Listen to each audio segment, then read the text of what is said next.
You're listening to Rabbi Aryeh Wolbe, Director of Torch, the Torah Outreach Resource Center of Houston.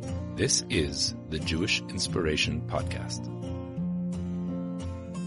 Welcome back, everybody. Way number 43. Way number 43 is Umityashev libo b'talmudo. Let your heart sink into what it is that you're learning. We know that lev, the heart, is the source of our action. We can have a lot of intellect in our mind and not live by that intellect. We can have wisdom and knowledge and great ideas and great philosophy like Aristotle, but live a very different life than what we know to be the elevated, proper way of life. So what does the Torah teach us? The Torah says it's not enough for you to learn and learn and learn and learn. You sit in yeshiva all day and learn, and now what? Does that mean that you're going to actually practice what it is that you preach? Does that mean that you're going to live in an uplifted way of life?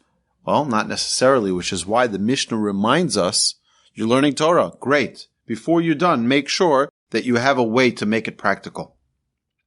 Sink your teeth into what it is that you're learning and absorb it. Make it part of who you are. I mentioned this previously.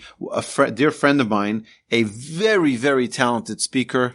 He speaks he's on all the speaking circuits in the Jewish community, and he's traveling all around every week and every month. He's invited to another lecture to speak at some big, shindig. And he said that one time a great rabbi was listening to one of his lectures, and the rabbi asked him, he says, "Do you actually believe a word you say?" So he said that he had to stop speaking for a while to really make what he says part of him. It's not enough. You see, people who write books and people who prepare all these presentations, many times what happens is they take a break to do research, they write a book, and then they publish the book. I always say about my grandfather's books, the Alei Shur, are not a piece of research that he did. This is his autobiography. This is him. You want to know who he is? Read his book. You'll see every single struggle he had. It is an unbelievable work of his own personal growth, his own experience, his own challenges. And it's absolutely remarkable. It's brilliant. But it's not enough to just have good concepts, good ideas. You have to be able to have experienced and put yourself to the test in it and made it part of your life. Live what you learn. We say, lilmod ulilamed, lishmor vila'asot. Lilmod ulamed, learn and teach. And then lishmor, keep it, observe it. And then la'asot is the way in which you act. The way in which you act. We say judge people favorably, actually to judge them favorably. We say to give someone the benefit of the doubt, actually give them the benefit of the doubt. We say to pursue peace and love peace. Well, in what way am I actually putting that into action?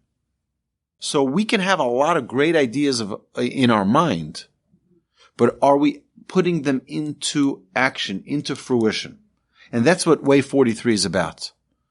Sink your mind into it, not only to understand it, but to see how it plays out in action. When we're fascinated and absorbed, we do a better job. You're doing something? Get your mind, your heart and soul into it. I was just talking to a friend of mine a couple of days ago, and I said to him, he asked me, he says, you're really into this, whatever it was that we were talking about. I said, look, I'm an all-in guy. I'm an all-in guy. If I'm into something, I'm all in. If I'm not into it, I'm all out. I can't do things half measure. And it was an interesting conversation I had because I am a little bit of an extremist. Like, I don't like a little, sometimes you see these chefs and we're going to put a little bit of flavor, right? Then we drop a little bit. No. I'm not a little bit of flavor. I pack that whole thing in with flavor, and I will OD on the experience because I can't just have like a little, just a little. No. Pack it in. So I'm all in. but in the things that I'm interested in doing, in the things that I'm motivated to do. How about the things that I'm not motivated to do, and it is perhaps a mitzvah for us to do? I'll give you an example. If a person loves Shabbos, it's easy to be all in for Shabbos. If a person loves the Yomim Tovim, the holidays, Hanukkah, Purim, Pesach, Shavuot, Sukkot, and you can be all into it. It's exciting because you love it. What's if you don't love it so much? I don't connect with it. I don't connect with that mitzvah. Oh, says the Mishna here, absorb yourself into it. Learn about it. Get excited. Make it part of who you are, so that there isn't a part of your life that is like, this I'm not connected with. Become connected with it. We have to know our limitations. When it comes to mitzvahs, there are no limitations, and we have to do everything we can. So I'll give you an example. I had a difficulty with one of the holidays. It was one of those holidays I just didn't connect with. I didn't feel it. I didn't feel it. So what I did was I decided that I was going to start giving a class on it so that I can learn more. And definitely the more I learn about it, the more I'll be excited by it. And it really did help transform and change the entire perspective on that holiday.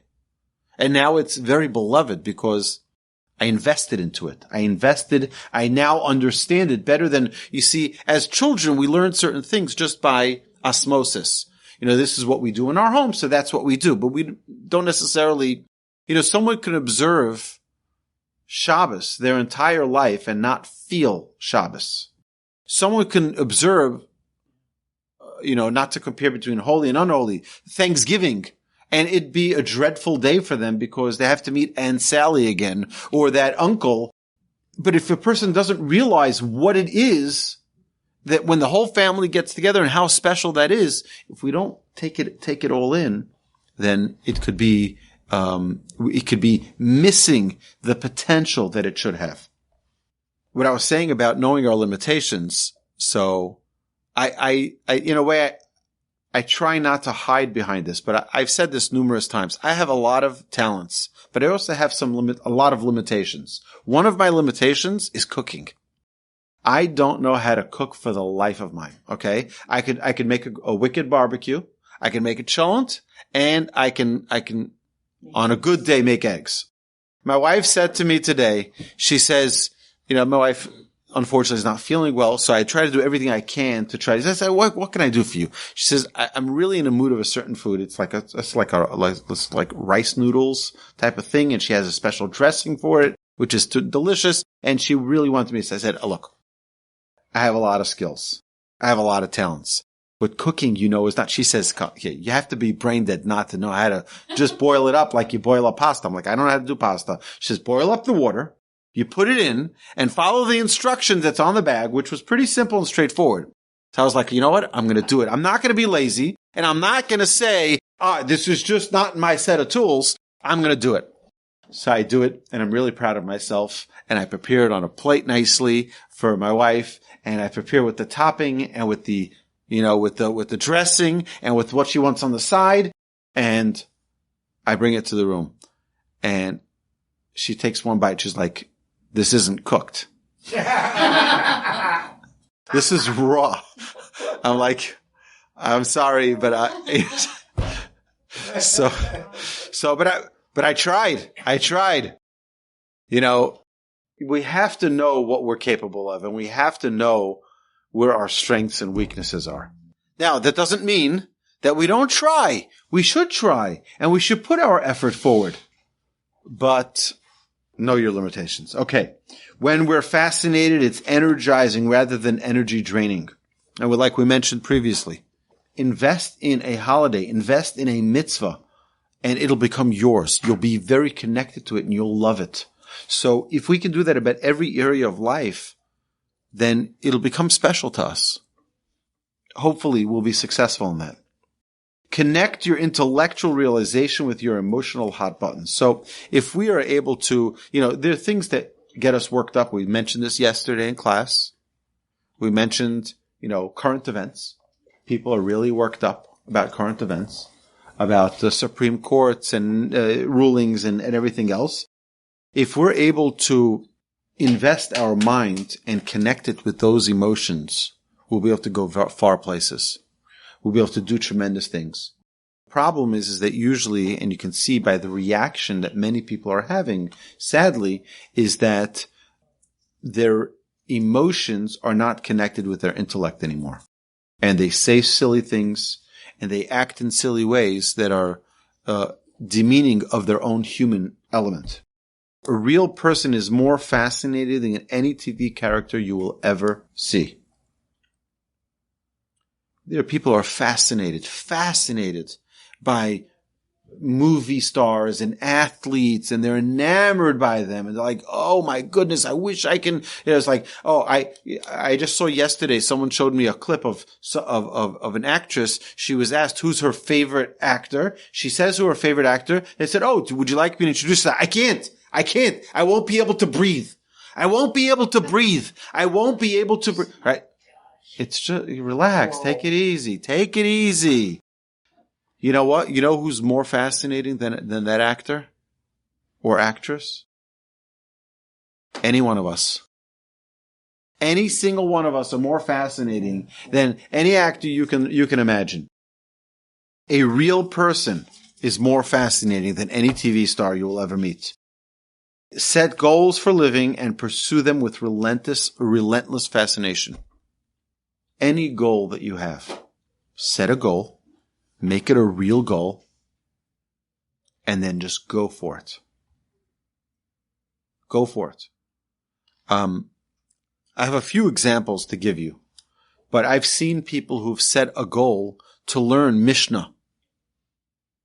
Not the Talmud, to learn Mishna. And with a relentless pursuit, every moment they had available had a Mishnah, and they opened it up and learned it with the translation, with the English. It's not difficult. We have many of them here at the Torch Center.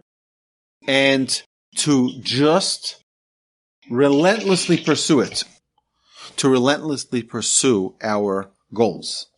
To become fascinated with truth and wisdom, remember that you're a soul, not a body. If you ask someone, so what are you? They'll say, me? I'm me. I'm me, right? But what is that me? Our body is the garment for our soul, which is why when someone passes away, what do? We tear the garment. Why do we tear the garment? To recognize that the body that is departed is just the garment to the soul.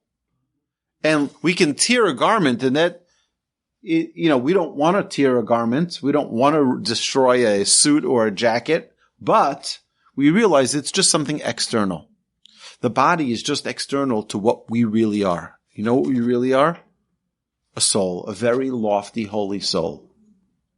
And when we set goals, it's important to be healthy, but not to make them physical, external, materialistic goals, but to rather identify who we are and set soul goals.